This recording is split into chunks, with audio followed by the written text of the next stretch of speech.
Thank you very much, बहुत शुक्रिया अली, और मेरी तरफ से गुड लक आपको बहुत बहुत। और थोड़ा अगर कहीं प्रॉब्लम रह जाए बोलने में तो उसके लिए मैं पहले माजरत ख्वाह। क्रॉस एग्जामिनेशन ये तो आप लोग कोर्ट में करते हैं ज़्यादातर, मैंने वहाँ आपको सुना है। तैयारी पकड़े अब यहाँ भी होगा, लेट्स सी यहाँ होगा। सो इमरान, कुछ पर्सनल किस्म के क्वेश्चन होंगे, ये इम्पोर्टेंट है, लाखों नहीं बल्कि करोड़ों लोग जो हैं वो जानना चाहते हैं। कितना मुश्किल था, बहुत ज़्यादा, हम जानते हैं पहचानते हैं, बट लोग लाजमी तौर पर ये जानना चाहेंगे कितना मुश्किल था। डिफरेंट उसमें है, यानी उसको आप अगर अलग अलग एंगल से देख सकते हैं। ये आसान तो नहीं होता जिन हालात से आप गुजरते हैं, और तकलीफ़ ज़्यादा तब होती है जब कोई अपना मारता है, तो ज़्यादा दर्द होती है। ये मैंने वैसे एक्सपीरियंस किया है इसको,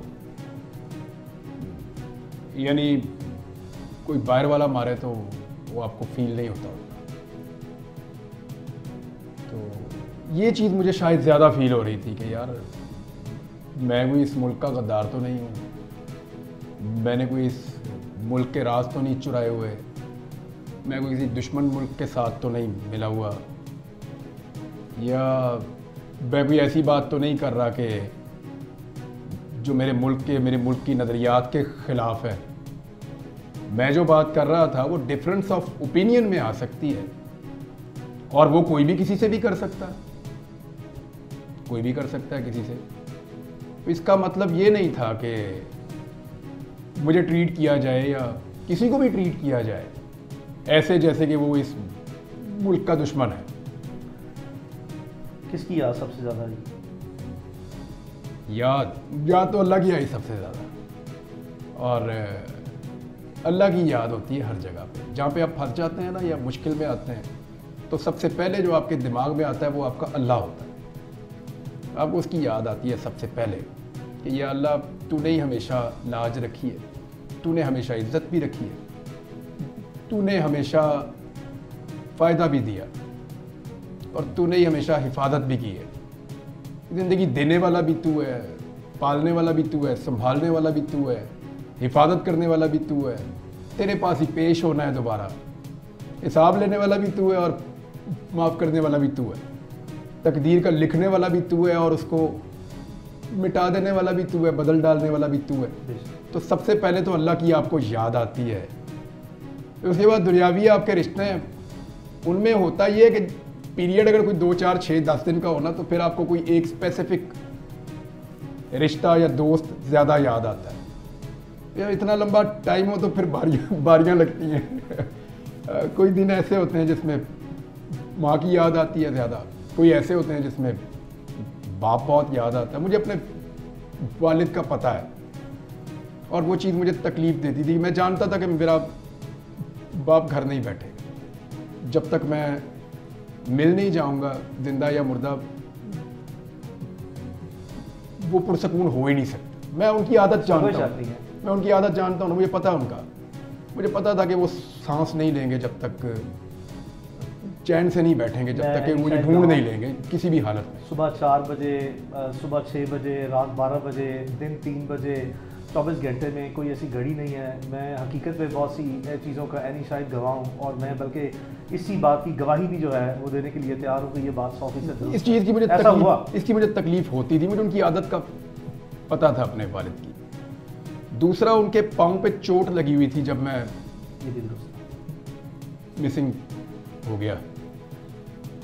वो जो पाँव पे चोट लगी थी उसकी वजह से वो उम्रे पे नहीं जा पाए थे, और चंद दिन पहले उन्होंने मुझे कहा था कि वो थोड़े रंजीदा थे, तो उन्होंने मुझे बुलाया। उन्होंने कहा देखो, मैंने उम्रे पे जाना था और वो वीज़ाज़ वगैरह भी मौजूद थे, उनके टिकट्स का मैं करवा रहा था, तो उनको चोट लग गई, एक काफ़ी वज़नी चीज़ उनके पाँव पे गिरी, वो फ्रैक्चर हो गया। तो वो रंजीदा थे कि मेरा बुलावा था नहीं था, वो ये सोचते हैं ना फिर इस तरह से। तो मैंने कहा क्यों नहीं, अल्लाह आपको बुलाएगा। पहले उसने इतनी दफ़ा आपको बुलाया घर अपने, तो वो फिर अबू जी आपको बुलाएगा, तो आप रंजीदा ना हो। तो ज़ख्मी हालत में मैं उनको छोड़ गया था। मुझे ये था कि वो ज़ख्मी भी हैं और मैं मिसिंग हूँ, तो वो बहुत परेशान हो गए। और फिर वो मुझे ये भी पता था कि वो घर नहीं बैठने वाले हैं। तो ये चीज़ थी। बच्चों में था, मुझे कभी बच्चों की भी याद आती थी, लोगों की, बहुत दोस्तों की भी याद आती थी कि ये ऐसे लोग हैं जिन्हें मैं ज़्यादा ज़िंदगी में मिलता नहीं था, लेकिन मुझे उनकी बड़ी याद आई। अब शायद वो उस वक्त मेरे लिए कुछ दुआ कर रहा था या उनके दिल में मैं था, तो आती थी याद लोगों की। और यानी अलग अलग है। कुछ लोग ऐसे हैं जिन्हें याद करने की ज़रूरत नहीं थी, वो हर वक्त साथ ही रहते थे। मेरी अम्मी है, मेरी वाइफ है, वो मेरी बड़ी सपोर्ट है। और मेरी माँ ने यानी मुझे हमेशा बड़ा हौसला दिया, मेरी अम्मी ने। और मुझे हमेशा उन्होंने कहा कि बहुत अजीब और बुरे वक्त भी हमने देखे हैं ज़िंदगी में, मैंने कभी जिक्र नहीं किया। तो उस वक्त मुझे मेरी अम्मी सपोर्ट करती थी हमेशा कि बेटा निकल जाएगा ये वक्त भी, तुम आगे बढ़ो। तो उनका तो एक, जो मैं आज हूँ उसके अंदर उनका पूरा एक रोल है। लेकिन मैं नॉर्मली, आप एक बीवी से इतना एक्सपेक्ट नहीं कर सकते जितना मेरी वाइफ को करना पड़ा। और जिस तरह उसने फेस किया सारा कुछ, उससे पहले भी जिन हालात से वो गुजरी, और मुझसे उसने शिकवा भी नहीं किया। अभी जब मैं आया वापस तो उसने मुझे, यानी मैं अभी थोड़ा बोल नहीं पा रहा था, मुश्किल थी बोलने में। अभी भी अगर थोड़ा कोई प्रॉब्लम हो तो मैं माजरत चाहता हूँ, मैंने पहले भी कहा। तो उसने मुझे एक दिन भी रियलाइज़ ही नहीं होने दिया कि आप स्टैमर कर रहे हैं या बोल नहीं पा रहे। उसने कभी बातों में भी उसने मेरे दिमाग में ये बात नहीं आने दी कि मैं स्टैमर कर रहा हूँ। सबसे ज़्यादा बात मैं उसी से कर रहा होता हूँ घर में। तो उसने मुझे ये रियलाइज़ ही नहीं होने दिया, कभी मुझे ये कहा ही नहीं। ये चीज़ उसको पीछे ले जाती है या उसके लिए प्रॉब्लम हो जाता है। और मेरी रिकवरी में भी इन्हीं लोगों का ज़्यादा हाथ है। सोचा था कि ये हो जाएगा? हाँ, पता था। ये सोचा था कि इतना लंबा हो जाएगा? ये आइडिया नहीं था मुझे, ये आइडिया नहीं था मुझे। एयरपोर्ट पे मैंने जब गिरफ्तारी दी थी तो मुझे लगता था कि जैसे होता है नॉर्मली वैसे ही है। तो मुझे नहीं आइडिया था कि ये इतना ड्रैग हो जाएगा और इतना लंबा चला जाएगा। मर्जी है। तो क्या अंदाज़ा है कि पाकिस्तानी अवाम ने और ख़ासकर ओवरसीज़ पाकिस्तानी ने, जितने पाकिस्तानीज़ हैं overseas, there are about almost 10 million, 1 crore के करीब हैं, do you have any idea कि वो किस लेवल पे, किस हद तक और किस तसलसल के साथ जो है उन्होंने आवाज़ बुलंद की है इमरान रियाज के लिए?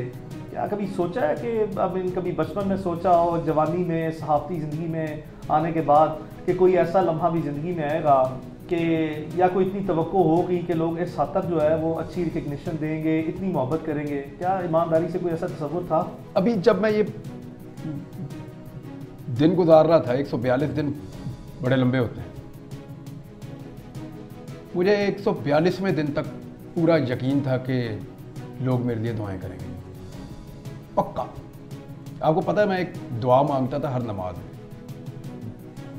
मैं कहता था या अल्लाह जो लोग मेरे लिए दुआ कर रहे हैं वो कबूल कर, इस यकीन के साथ कि बहुत सारे लोग दुआ कर रहे होंगे। क्या ये अंदाज़ा है कि लोगों ने यहाँ तक के उम्रें भी की हैं? ये भी अंदाज़ा है कि लोगों ने किस हद तक जो है वो नवाफिल अदा किए हैं? ये अंदाज़ा है कि मैं इसमें पूरी ईमानदारी से बता रहा हूँ कि मेरे पास सैकड़ों नहीं बल्कि हज़ारों की तादाद में लोगों के वॉइस मैसेजेस मौजूद हैं, और उसमें बेशुमार बुज़ुर्ग ख़वातीन हैं, बेशुमार बुज़ुर्ग जो हैं वो मर्द हैं, और उन्होंने रो रो के जो है वो मुझे वॉइस मैसेजेस किए हैं और ये कहा है कि हमने अल्लाह ताला से बिल्कुल ऐसे हाजत मांगी है कि अल्लाह इमरान रियाज जो है वो हमारे पास वापस आए और ज़िंदा सलामत वापस आए। और इस हद तक जो है, यानी कि कोई मोहब्बत किसी सहाफ़ी से, मतलब कभी तसव्वुर था कि किसी सहाफ़ी से सहाफ़ी ज़िंदगी में यहाँ तक भी ये नुमाया मकाम हासिल हो सकता है? लोगों के दिलों में घर कर जाना, लोगों का रोना, किसी सहाफ़ी के लिए रोना, भाई इस हद तक रोना। नॉर्मली ना हमारे पास बहुत सारे सवालों के जवाब नहीं होते। मैंने बड़ा डिटेल में, मुझे मौका मिला कुरान पाक पढ़ने का। मैंने पहले भी तफसीर पढ़ी है, फिर दोबारा पढ़ी है। एक ग़ज़वा अहज़ाब था जिसे हम ग़ज़वा खंदक भी कहते हैं। कुरान पाक की एक सूरत में उसका पूरा वो ज़िक्र है। तो अल्लाह ताला कमी बेशी माफ़ करे, लेकिन मफ़हूम मैं आपको बताता हूँ कि वहाँ अल्लाह ताला कहते हैं कि हमने तुम्हारे दिलों में एक दूसरे के लिए मोहब्बत डाल दी। और अगर तुम दुनिया भर की दौलत भी खर्च कर देते ना तो ये नहीं कर सकते थे। तो जो ये है ना, ये अल्लाह ताला की तरफ से होता है। इस पे जितना अल्लाह का शुक्र अदा करें ना वो उतना ही कम है। अगर कोई मेरे से प्यार करता है और मेरे लिए दुआ करता है तो मैं उसका हमेशा एहसानमंद रहूँगा। अभी ये जीबी से आए थे बच्चे, उन्होंने मुझे ये टोपी भी गिफ्ट की है थोड़ी देर पहले यहाँ पे, तो मैं हमेशा उसका शुक्रगुजार रहूँगा। लेकिन ये मेरे अल्लाह की देन है, उसकी मेहरबानी है। वो लोगों के दिलों में एक दूसरे के लिए प्यार पैदा करता है। तो मैं तो पहले ही कर्जई था, इन लोगों का कर्जदार था। अभी इन्होंने बहुत दुआएं की हैं। मुझे तो बाद लगता था कि बस गाड़ी मुक गई है, अभी यहाँ से आगे क्या चलेगा। आपके सामने था, मैं जिंदा लाश की तरह ही था जब आपको पहले दिन मैं मिला हूँ। इससे भी गई गुजरी हालत मेरी रही है। तो वो मुझे बाद औक़ात लगा कि नहीं, बस यहाँ तक ही थी कहानी, इसके बाद कोई और लिखेगा, इसके आगे मैं नहीं चलाऊंगा। दिल में वो रब जाने, उसका काम जाने। दिल में कोई वसवसा आया कि मैं शायद कभी वापस ना आ जाऊँ? यही मैं आपको बता रहा हूँ कि अब आगे एहसास ज़्यादा हो, कोई शक नहीं है। पता ही नहीं था कि 24 घंटे कितने बड़े होते हैं। तो ये भी आइडिया है कि पूरी दुनिया में ओवरसीज़ पाकिस्तानीज़ का जो इफेक्टिव रोल रहा है, उसमें बहुत सी दुनिया के जो गवर्नमेंट के और अपोजिशन के, इंटरनेशनल कम्युनिटी में, यूएस में, यूके में, ऑस्ट्रेलिया में बेशुमार कांग्रेसमैन हैं, पार्लियामेंटेरियंस हैं, सेनेटर्स हैं इंटरनेशनल कम्युनिटी में। उन्होंने भी पाकिस्तान में फ्रीडम ऑफ स्पीच और पर्टिकुलरली इमरान रियाज खान के लिए जो है वो इतनी आवाज़ें उठाई हैं। ऑब्वियसली किसी का इम्पैक्ट या किसी का इफेक्ट कुछ थोड़ा है या ज़्यादा है या बहुत गहरा है, you never know. I mean what is the outcome of those exercises, but at least जो है वो उन्होंने जितनी भी अपना रोल प्ले करने के लिए इमरान रियाज के लिए आवाज़ उठाई है। क्या इसकी भी कभी कोई एक्सपेक्टेशन थी कि बात यहाँ तक भी पहुँचेगी? ओवरसीज़ पाकिस्तानीज़ इस लेवल पे जो है वो अब इफेक्टिवली जो है जो उनके बस में है और जिस तरीके से वो मोबिलाइज कर सकते हैं अपने रिसोर्सेज को इस तरह के हॉस्टाइल सर्कमस्टेंसेस में, वो ये भी कर जाएंगे।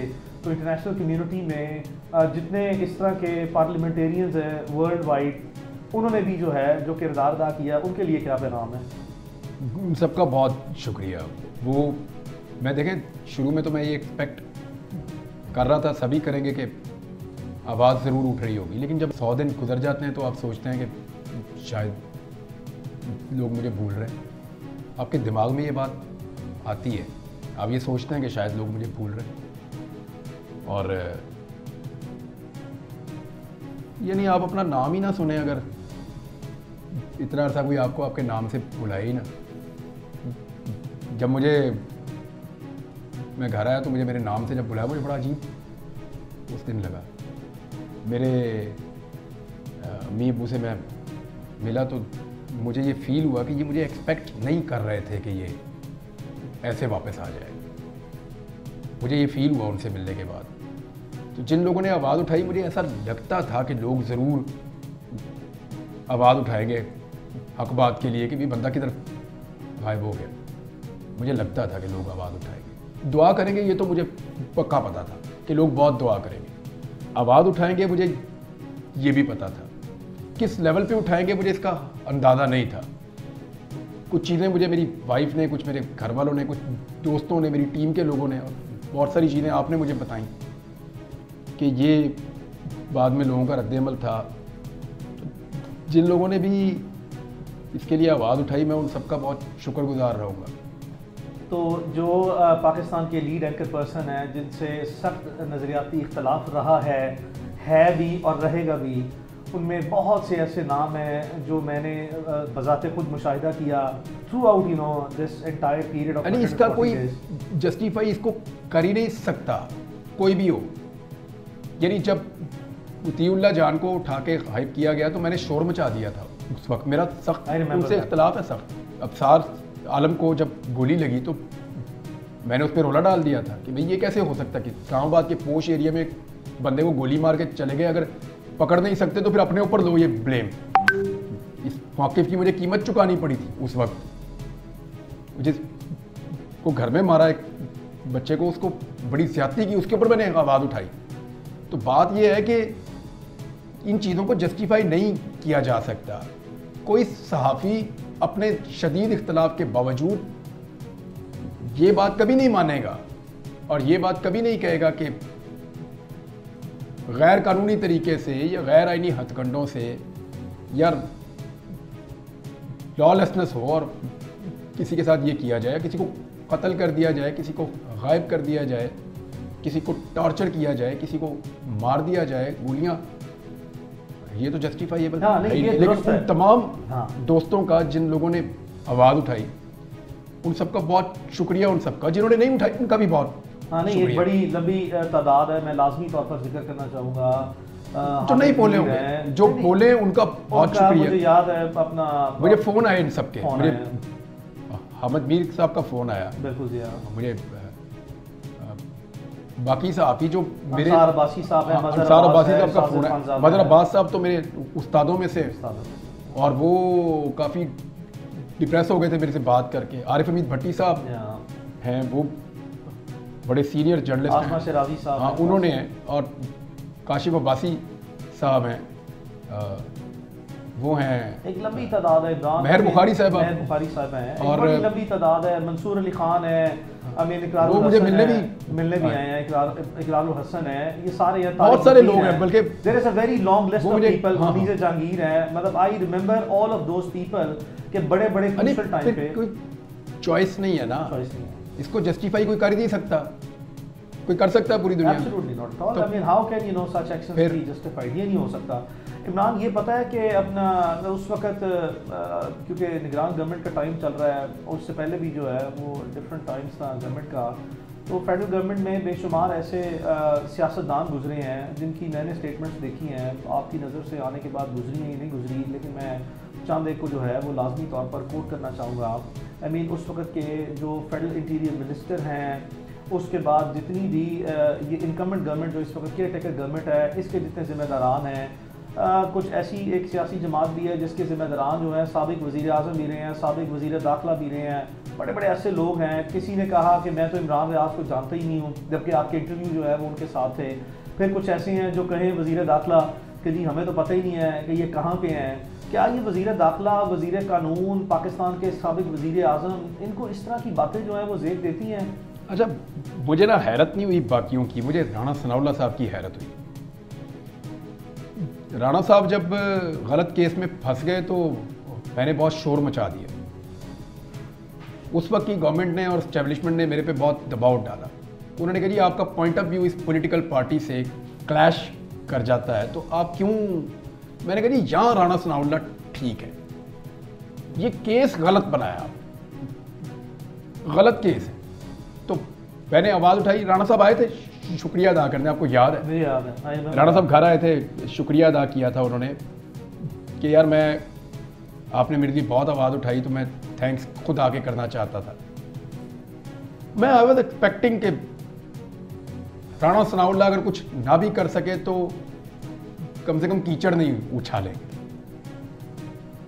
चले, हर एक का अपना अपना ज़र्फ है। उन्होंने जो बोला मेरे बारे में, जो कहा मुझे, जब क्योंकि मैंने वापस आके ना अपनी टीम से सिर्फ एक आदमी का पूछा था, मैंने कहा भाई राणा सनाउल्लाह का बताओ, क्योंकि उसने बहुत बड़ा दावा किया था मेरे ड्राइंग रूम में एक दिन बैठ के, जब वो बहुत मुश्किल वक्त में था, मैंने उनके लिए आवाज़ उठाई, तो बहुत बड़ा दावा था। तो मैंने कहा मुझे सिर्फ राणा सनाउल्लाह का बताओ और किसी का नहीं। उन्होंने कहा जी उसने ना सिर्फ आपके बारे में लाइल्मी रखी बल्कि आपके खिलाफ प्रोपेगेंडे का हिस्सा बना। वो जुमले मैं नहीं दोहराना चाहता।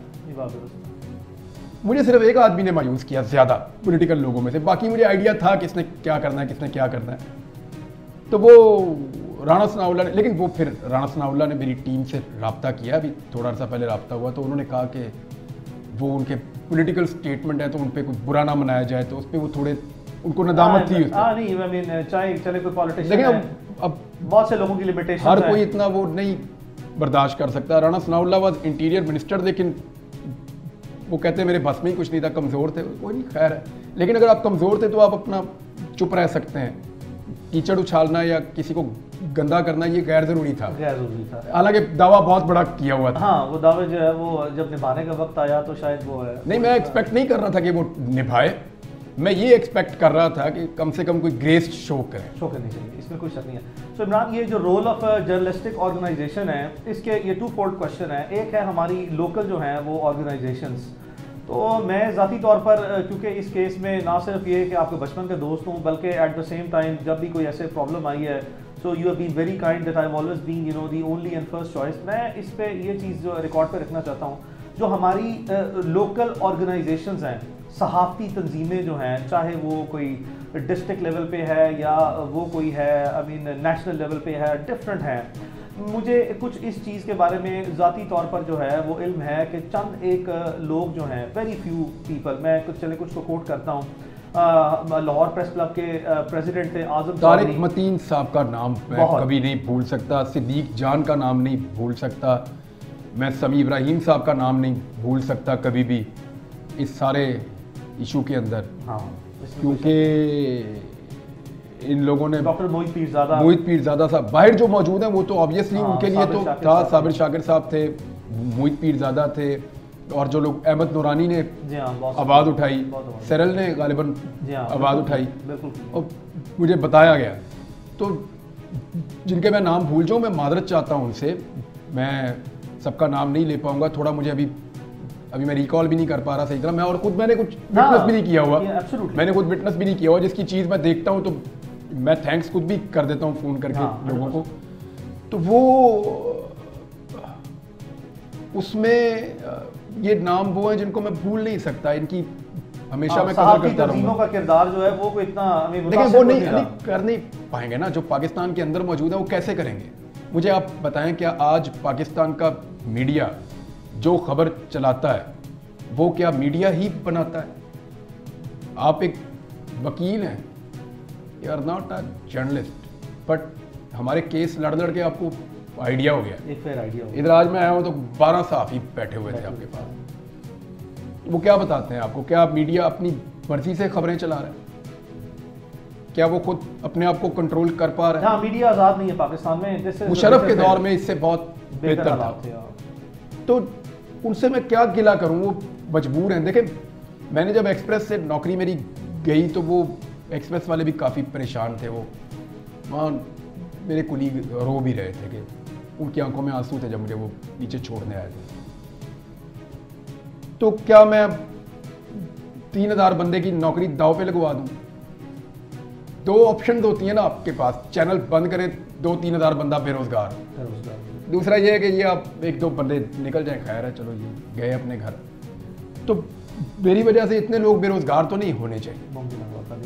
तो जब अब इतनी इंडिपेंडेंस है यहाँ पे, जितनी उनके पास थी उतनी तो अली मुझे पूरा यकीन है सब बात करते होंगे, क्योंकि मैं पहले भी ये कहता हूँ कि जब आग लगती है तो सबके दरवाजे पे आती है, ये रुकना तो है नहीं, ये चलती जाएगी चलती जाएगी चलती जाएगी, अल्लाह सफर है। तो वो अगर आज़ादी मिले मीडिया को तो मीडिया कुछ बोले ना, कोई शक नहीं। और अपनी आज़ादी लेने के लिए मीडिया क्या कर सकता है, हालात आपके सामने। इमरान, संजीदा सवाल है, 4 नौकरियां चली गई हैं एक के बाद एक, इंतज़ामी तौर पर बहुत सी, तो कारोबार भी तबाह हो गया। तो वो तो हुआ है। तो 4 नौकरियां गई, दर्जनों पर्चे भुगते, फिर 4-6 महीने का ब्रेक आया, फिर मुकदमा में डाला, फिर 3-4 महीने का ब्रेक आया, फिर ये इस तरह के हालात पैदा हो गए, बल्कि यहाँ तक भी चले गए कि इन हालात में भी जो है वो एक मुकदमे का तोहफा जो है वो दिया गया, जिसमें भी रिसेंटली जो है वो ज़मानत कंफर्म हुई है, तौहीन आईजी पंजाब की। तो इमरान, 4 नौकरियाँ, इतना कुछ, इतने मुकदमे, आई मीन उसके बाद ये किस लिए? मुझे नहीं समझ आई क्यों पर्चे हो रहे हैं मेरे पे। बाकी लोग भी यही काम करते हैं, थोड़ा सा कोई लपेट के करता है, कोई खोल के करता है। तो अगर तो किसी केस में जान होती तो अदालतें वो फारिग तो ना करती। हाँ, नहीं, अदालतों ने तो देखो, शायद मैं वाहिद आदमी हूँ जिसने सारे केस ही लड़े हैं, यानी 2 दर्जन पर्चे तो अदालतों में जा जा के पाकिस्तान की तारीख खत्म में करवाएं। किसी सहाफ़ी के ऊपर पाकिस्तान की तारीख में इतने मुकदमे जो है हुए होंगे, लेकिन वो इतने फिर ज्यादा नहीं हुए। जब गवर्नमेंट्स बदलती है दर्जनों तो मुकदमे खत्म भी कर देती हैं। दैट इज फाइन, लेकिन वो हमने सारे मुकदमे लड़े लड़े हैं हैं। और उसी रजीम में लड़े हैं। जी हाँ, ना सब सिर्फ खिलाफ लड़े हैं। हैं बल्कि उसमें हमें अदालतों ने भरपूर वो साथ। फारिग किए हैं मुकदमे। तो अगर जान होती मुकदमों में तो फिर मुकदमे में किसी में मैं अंदर हो जाता। एक्चुअली मुझे नहीं लगता कि अब इस मुकदमाबाजी से कुछ फ़ायदा होता है। कोई शक नहीं। फ़ायदा तो कोई नहीं। कम से कम जो इमरान रियाज खान की हद तक है वहाँ तक तो कोई फ़ायदा नहीं होगा अभी तक। लेकिन क्या इमरान ये भी पहलू जो है वो कभी ज़ेर गौर आया कि चलो जो भी गिला है गलत सही, और जहाँ भी है गलत सही, ये सारी चीज़ें रिकॉर्ड पे रख रहे हैं हम, तो ये गलत है। ये आई मीन वायलेंस और फिर इस तरह की जो मैलाफाइडीज़ हैं, जब आप किसी को विक्टिमाइज़ करते हैं और इस आखिरी हद तक विक्टिमाइज़ कर देते हैं, एक के बाद दूसरा मुकदमा, चौथा मुकदमा, 10वां मुकदमा, नौकरियां ख़त्म करा दी, एडमिनिस्ट्रेटिव मैयर्स, उसके बाद लीगल मैयर्स, आई मीन किस लिए? यार मैं जो भी हूँ वो बाई चॉइस तो नहीं हूँ ना, बाई फोर्स। को मैं तो ये नहीं बनना चाहता, मैं अपनी बात कहना चाहता था। पर्चे दे दे के इधर घुमाओ उधर घुमाओ।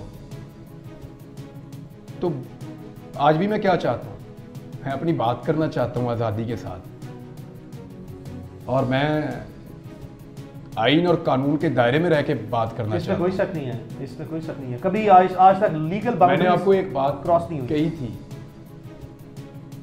जब पहला पर्चा हुआ था कि अली आपको मेरी वजह से कभी अदालत में ये शर्मिंदा नहीं होना पड़ेगा कि ये काम मैंने गैर कानूनी किया है। मुझे याद है। ना मैं किसी की निजी ज़िंदगी पे कभी कीचड़ उछालूंगा, आपको ये शर्मिंदगी कभी नहीं होगी। ना मैं कभी वो लाइन या बाउंड्री से बाहर निकलूंगा जो आइन और कानून की है।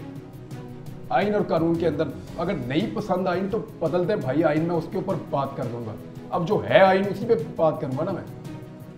तो अल्हम्दुलिल्लाह आपको शायद ये शर्मिंदगी आज तक नहीं हुई कि आपको कहीं पे वो चीज़ डिपेंड करनी पड़ी हो जो मैंने इलीगल कर दिया या गैर हाँ, आइनी नहीं, कर ऐसा दिया। कभी नहीं हुआ। अदालतों के सामने हमेशा जो है वो सारे हकायक, सारे हालात, सारी तफसीलात, सारा मवाद कानून की और आइन की रोशनी में रखा तो मैं गया। आइन और कानून के मुताबिक हाँ। अपना बोलने का हक मांगता हूँ इस अदालत में। जहाँ आप वकील है नामवर, इस मुल्क में बड़ी अदालतें हैं। मैं तो जब से आया हूँ इंतज़ार कर रहा हूँ कौन मुझे बुला के पूछे और कौन मुझे मेरा हक दे, और कौन बुला के मुझे ये हक दे कि आज के बाद अगर तुम आइन और कानून में रहोगे तो कोई तुम पे दोबारा इस तरह कुछ भी नहीं होगा। मैं करना तो वही चाहता, मुझे आता ही है, और क्या, कोई और तो मुझे काम नहीं आता। हाँ, नहीं बुनियादी तो है। कोशिश की है मैंने एक दो जगह पे काम करने की, मैं कर नहीं सकता और कुछ। और ये मेरा राइट है, मुझे ऐसा लगता है, और बाकियों का भी है। जिससे मेरा डिफरेंस ऑफ ओपिनियन है ना, वो अपनी बात रखे सामने, बात रखे सामने और करे बात। एक चीज़ की मुझे सिर्फ दिल में खलिश होती है और तकलीफ होती है। मैंने कभी ये बात कही नहीं ऐसे, लेकिन तासुर मेरे बारे में था और वो गलत नहीं था। ये जो मिसिंग पर्सन है ना, इनके बारे में हमें ये परसेप्शन पाकिस्तान में बनाई गई, और ज़्यादातर पाकिस्तानियों में ये परसेप्शन थी कि इनमें बहुत सारे दहशतगर्द होते हैं, और वो अगर कानून में क्योंकि सपोर्ट कोई मौजूद नहीं है तो उनको लीगल वीकनेसेस हैं, सिस्टम तो इसलिए उनको गायब करना पड़ता है। ना नहीं, वो कोई ऐसे Somehow मुझे कभी कभी लगता था कि शायद ये जस्टिफाइड है ये चीज़, कभी कभी, हमेशा नहीं। लेकिन मैंने कभी ये इस तरह नहीं कहा कि इनको गायब कर दो या पकड़ दो। मैं हमेशा ये कहता था कि मुल्क में रूल ऑफ लॉ होना ड्यू चाहिए, प्रोसेस सबको देना चाहिए, सबका राइट और है। कानून ऐसे बनने चाहिए जिनमें फिर इन चीज़ों की गुंजाइश ना रहे। या प्रोसिक्यूशन का सिस्टम बेहतर करें या इन्वेस्टिगेशन। लेकिन मुझे वो सोच के ऊपर जो फैलाई गई थी, और उस पर मुझे अफसोस है आज कि मैंने कभी ज़िंदगी में ये सोचा भी कि अगर कोई गायब हुआ तो वो कभी रियासत के मफाद में भी हो सकता है। नहीं, मैं माफ़ी मांग लेता हूँ इसके ऊपर उन सारे लोगों से जिनका दिल दुखा हो। किसी को गलतियां भी हैं। गायब करना कभी भी जस्टिफाइड नहीं, हाँ, it can not be justified कभी भी अंडर एनी पॉसिबल। अगर कोई आदमी कितना भी बड़ा मुजरिम है तो आप उसको कानून के सामने ही लेकर आए। 100%। सो मैं अब इसकी तकलीफ समझता हूँ। समझते हैं तो इस दौरान भी ये सारे मराहल से गुजरने के बाद बहुत सी ऐसी माजी की यादें होंगी, सहाफ़ी तौर पर जो है कुछ चीज़ों पे मैं बहुत फख्र कोताहियां- कर सकता हूँ, हाँ, कुछ चीज़ों पे मैं ये सोचता हूँ कि ये वाली चीज़ ऐसे होती तो ज़्यादा बेहतर होती। कोताहियां हुई हैं, कुछ रिग्रेट्स हैं देखो, कि जर्नलिस्ट- बेहतर पोजीशन ली जा सकती थी, बेहतर बात ली जा सकती थी। देखिए जिन दिनों में मैं ये मेरे साथ सारा कुछ हुआ, उन दिनों के जो मौक़िफ़ है वो आपके सामने हैं। क्या वो बातें गलत थी? आप मुझे बता दें, आप मुझे बता दें ना। हाँ, एक मौक़िफ़ के ऊपर मैंने अभी आपको कहा कि मुझे लगा कि वो जो एक सोच डेवलप की जा रही थी इस मुल्क में, और मैं उसका हिस्सा भी बना, हालांकि मैंने उसको प्रमोट नहीं किया है सच, लेकिन अपोज भी नहीं किया। हाँ, लेकिन मैंने उसको उस वक्त अपोज उस लेवल पे नहीं। मैं ये कहता ज़रूर था कि ये काबिल मज़म्मत है, कानून बनना चाहिए और ये लोग घरों को आने चाहिए, ये कहता ज़रूर था, लेकिन मैंने उस शिद्दत से इसको मामले को कभी नहीं महसूस किया जैसे मैं अब कर सकता हूँ। तो मुझे उसका अफसोस है। मैं उसका, मेरी ज़िंदगी रही और मैं बोलता रहा, तो मैं कोशिश करूँगा ये कर्जा उतारने की। क्या ये जो prevention of cyber crime act है, ये जो कानून आया है, क्या इसका बहुत ज़्यादा मनफी इस्तेमाल जो है वो देख रहे हैं, इस वजह से नहीं कि आपको भी रिपीटेडली विक्टिमाइज किया गया? ये जो लोग तो इन्हें रसालत का जो कानून है उसके खिलाफ क्या तौजीह देते हैं, क्या कहते हैं? मतलब नाजायज़ तौर पर इस्तेमाल किया जाता है, कि इसका गलत इस्तेमाल हो रहा है। गलत इस्तेमाल, मनफी क्या वो इस्तेमाल कानून होता है? बुरा है? नहीं, बिल्कुल भी नहीं। कानून तो बहुत अच्छा है। कानून बहुत अच्छा है, उसको पर्सनल ग्रजेस के तो लिए, क्या आप पर्सनल उस वेंडेटास कानून के लिए को सेटल किया जाता है? खत्म कर देंगे क्या? नहीं, बिल्कुल नहीं करना तो चाहिए। इसी तरह मैं ये कहता हूँ कि पीका का कानून सहाफ़ियों के ऊपर भी चेक होना चाहिए। ये नहीं होना चाहिए कि निजी जिंदगी पे, आपने मेरे मुंह से एक जुमला नहीं आज तक सुना होगा, जिन लोगों ने मुझे बहुत शदीद तकलीफें दी, उनके अपने स्कैंडल्स आए मेरे पास, मैंने आज तक निजी जिंदगी पे कभी बात इंटरफेयर नहीं किया। और आइंदा भी नहीं करूंगा। लेकिन जो लोग कीचड़ उछालते हैं, निजी जिंदगी के अंदर घुसते हैं, बेडरूम्स की कहानियां झूठी या सच्ची, झूठी ज्यादातर होती हैं होती नॉर्मली। है, हाँ। जो लोग ये करते हैं, क्या ये सहाफत जस्टिफाइड है इस मुआशरे में? Absolutely not at all। और वो कोई उसको भी साबित करे- भी नहीं कर सकते, नहीं, जिसकी मर्जी possible पगड़ी नहीं। आप उछाल दें। करना बनता ही नहीं है ना, ये तो तो ऐसी चीज़ ही नहीं है। बात ये है कि क्यों ना हो सख्त कवानीन। अगर एक कानून कहता है कि ये वाला अगर आपने झूठ आपका पकड़ा गया तो आपको बहुत भारी जुर्माना होगा, हम कहते हैं जी क्यों होगा? देखिए, मैं कानून के सख्त होने का हामी हूं और उसके गलत इस्तेमाल के खिलाफ। बहुत अच्छी बात। अब इस बुनियाद पे कि क्योंकि एक कानून का गलत इस्तेमाल हो सकता है, कानून ही खत्म हो तो आप कानून ही खत्म कर दें, तो फिर 302 का भी इस मुल्क में गलत इस्तेमाल होता है। बहुत ज्यादा होता है। सिविल इस लॉस मुल्क का में होता है, 489F का सबसे ज्यादा गलत इस्तेमाल बहुत होता मनफी है। इस्तेमाल है। yes। इसके अंदर 13वीं पैंट है वो, हाँ। उसका भी बहुत गलत इस्तेमाल होता है। है। इसके अंदर जो है वो एक और है जो आपस में दो लोग लड़ पड़ते हैं, 109 का बड़ा गलत इस्तेमाल होता है कि मशवरे में जिसको मर्जी, मशवरा ही है ना 109। मशवरा ही है। अबैटमेंट ऑफ अ थिंग 107 याद है जिसकी भी। पनिशमेंट आधे वकील बन यार, गए। तो ये जो कवानीन है जिनके गलत इस्तेमाल होते हैं, फिर सारे खत्म कर दें। हाँ, सिविल लॉस का है, बैंकिंग लॉस का है, फैमिली लॉस का बात है। ये कि कोई हम ऐसा में से कानून कोई भी अपने आप को देखे, मैं भुगता हूं, फिर भी मैं कहता हूं कि मेरे ऊपर सख्त चेक होना चाहिए, क्योंकि मैं चाहता हूं मुझे कानून में पकड़ो, जब पकड़ो लीगल फ्रेमवर्क के अंदर का सख्त कानून बनाओ, टाइट कस के कानून बनाओ, उसमें मुझे पकड़े, मैं मानूं मुझे पकड़ा रियासत ने। इमरान, हुआ ये कि इस सारे पीरियड के दौरान जो है वो कुछ इंटरनेशनल ऑर्गेनाइजेशंस हैं जो कि जर्नलिस्टिक ऑर्गेनाइजेशंस हैं, बड़ी रिनाउंड हैं, they were very concern. Reporters without borders भी हैं उनमें भी, और बहुत से ऐसे इंटरनेशनल फिर सहाफ़ी हैं जिनको लोकल हमारे पाकिस्तान के जर्नलिस्टों ने भी एक ऐसी मनफी खबर जो है जो कि बिल्कुल हकीकत के बरक्स थी वो भी चला दी। उससे बल्कि मेरे लिए जो है एज ए लॉयर ये और चैलेंजिंग केस बन गया, बहुत ज़्यादा चैलेंजेस फेस करने पड़े कि मैं उन्होंने कहा जी इमरान और खुदा न खास्ता इमरान जो है वो जिंदा नहीं है। अली, मैं एक सीरियसली एक बात बताऊं, वो ऑप्शन आसान थी, मैं सीरियसली आपको कह रहा हूं, यानी अगर मेरे से पूछे कोई कि क्या आसान था, तो वो आसान था। आई अंडरस्टैंड, वक्त बहुत मुश्किल है, बहुत ज़्यादा। एक एक लम्हा जो है वो, I mean that can not be even imagine, that is the honest thing, that is the very very honest thing. लेकिन उसने पाकिस्तान में अवाम के दरमियान में लोकली इंटरनेशनली इस हद तक पैनिक क्रिएट किया, इतना इज़्तिराब आया, लेकिन उसकी मैं रिपीटेडली जो है वो उसको डिनाइल देता रहा। और just because of protecting the privilege information of the entire case, though I had to face a lot of challenges, बड़े सवेयर चैलेंजेस आए, क्वेश्चन उठ गए हैं, मुश्किल हालात थे। मुझे जो ज़्यादा तकलीफ है वो फैमिली की है, the family were in so much panic, उसने इतना ज़्यादा जो है वो प्रेशर ऐड ऑन किया कि तो क्या इस तरह भी इस लेवल पे जाके अगर कोई न्यूज़ दी जाए तो उसकी भी कोई लाजमी तौर पर किसी न किसी कोई बेसिस या तस्दीक होनी चाहिए कि नहीं होनी चाहिए, और वो भी इंटरनेशनल लेवल पे। लेकिन ये तो सोर्स पे दिए जिसने भी खबर दी, अब खबर बाउंस हुई है तो फिर इसकी अकाउंटेबिलिटी तो होनी चाहिए। मेरी फैमिली ने इस पर बहुत ज़्यादा सफ़र किया, वो मुझे बताते हैं कि उनके लिए तो वो क़यामत की तरह था। लेकिन बंदा ना रहे, उसकी बॉडी तो मिल जाए ना, बॉडी मिल जाए तो सुकून आ जाता है। खबर आपको मिल गई, अब बॉडी आपको नहीं मिल रही तो बहुत मुश्किल है वो। लेकिन मैंने इस मामले में ना, यहाँ पे जो खबरें हैं, किसी के पास क्या सोर्स था, कौन कहाँ से इंफॉर्मेशन ले रहा था, उसको कौन फीड कर रहा था, क्या पता। अब किसी को क्या ब्लेम करूँ इस वक्त। रीवर फैक्ट्री भी बहुत बड़ी चल रहे थे, बहुत मंफी किस्म के हो गया। एक दो से मैंने पूछा, कहते जी हम तो चाहते थे एक प्रेशर बने, तुमने मेरे घर डाल दिया था। नहीं कोई मेरा तमाशा देखने आया,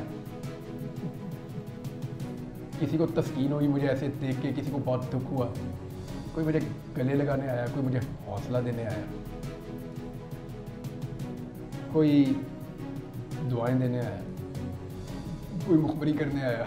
बहुत से सबके चेहरे पहचाने, हर तरह के लोग सब पहचाने, और मैं सबको ही मिला हूँ, सबकी बात सुनी है मैंने। इमरान, ऐसे हालात से जो भी सहाफ़ी गुजरे हैं या गुजरते हैं, तो हमने एक रूटीन टर्म्स देखी हैं, क्या आप समझते हैं लोगों को इस तरह की टर्म्स जो हैं इस तरह के संजीदा हालात में इस्तेमाल करनी चाहिए? शख्स की जो है वो सॉफ्टवेयर अपडेट हो गया है या किसी शख्स की डील हो गई है, और बेशुमार इस तरह की चीज़ें जो हैं वो इतनी ज़्यादा जो है वो मनफी किस्म के तासुरात कायम करके नेगेटिव चीज़ें जो है वो क्रिएट की जाती हैं।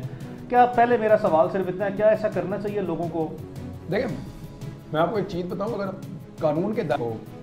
कानून के शिकंजे में फंसा के लीगल तरीके से आप उसकी सोच को बदलें, तो मैं मानता हूँ कि सॉफ्टवेयर अपडेट है। इस तरह तो आप जो मर्जी करें, यानी अगर कोई बंदा he is no one nowhere, तो फिर उससे आप कुछ भी एक्सपेक्ट कर सकते हैं। मुझे नहीं लगता कि ये से बहुत लंबे अरसे तक कुछ गेन किया जाए। वक्ती तौर पे मुमकिन है कि कुछ अच्छा लग रहा हो, फ़ायदा हो रहा हो, और देखें सवाल सारे यही जायज़ होते हैं, सारे ही जायज़ होते हैं। यानी अब पूछना चाहिए लोगों को सवाल पूछने से शर्माना नहीं चाहिए। जिस बच्चे ने ये सवाल पूछा, मैंने उसको गले से लगाया, क्या फ़र्क पड़ा, फिर पूछो, और कोई पूछना है तो वो भी पूछो, जो दिल करता है पूछो, क्या फ़र्क पड़ा। सवाल पूछने में ना कोई शर्म नहीं है, पूछना चाहिए सवाल। आपको नहीं जवाब देना, आप बोले नो कमेंट, या आपको जवाब देना है तो आप दें। कभी सोचा है इमरान के लास्ट ईयर, एक साल पहले एक दिन के लिए दुबई में आना हुआ, उसके बाद फैमिली के साथ उम्रे में जाना हुआ, उस वक्त भी बहुत से लोग जो हैं, मेरे दिल में खदशात थे, लोगों के दिल में बहुत से खदशात थे, मैंने एडवाइस भी किया, पकड़ के मुझे पकड़ के रोका या रुक जा, अभी वापस ना जा। बल्कि मुझे याद आ गया, ये कहा था कि ओ यार तू टिकट के पैसे मेरे को ले ले, हाँ रुक जा। मैंने कहा मैंने टिकट ले लिया, मैं जा रहा हूँ वापस, मेरा हो गया काम। तो मुझे याद है कि भाई टिकट के पैसे ले लो मेरे से, इधर ही रुक जा। यानी ये आखिरी ऑप्शन के तौर पे ये भी ऐसा ही है। मुझे आपने बात की थी, मुझे याद आ बड़े तरले किए थे, रुक जा। मैं बहुत रुका था। देखो आपके दिमाग में ना बहुत सारी चीज़ें आती हैं, अगर इतने लंबे दिन हो तो बहुत सारी चीज़ें आती हैं। तो एक बात तो है, मेरा इस मुल्क के बगैर गुजारा नहीं, ये मैंने सबको ही बताया। ये मैंने 2 दफ़ा संभाल लिया, अब बड़े हाथ जोड़े। मैं रह नहीं सकता, मैं जा सकता हूँ बाहर ऐसे चक्कर लगा के वापस, कहीं जाके उम्रा किया वापस, इधर गए उसको मिल के, दोस्त को मिला, किसी को काम है वापस। इसी डर से मैं नहीं गया कि मैं कि बाहर ना रह जाऊँ। कई लोग रह गए ना बाहर ही, कहीं डर से नहीं गया कि मैं रह ही ना जाऊँ, पता लगे मैं वापस ही नहीं आ पा रहा। ये बड़ा खौफनाक डर है, इसको थोड़ा फील करके कभी देखना। अभी भी मैं जब एयरपोर्ट पे था तो मैं तो जा रहा था, मैंने घर फ़ोन किया,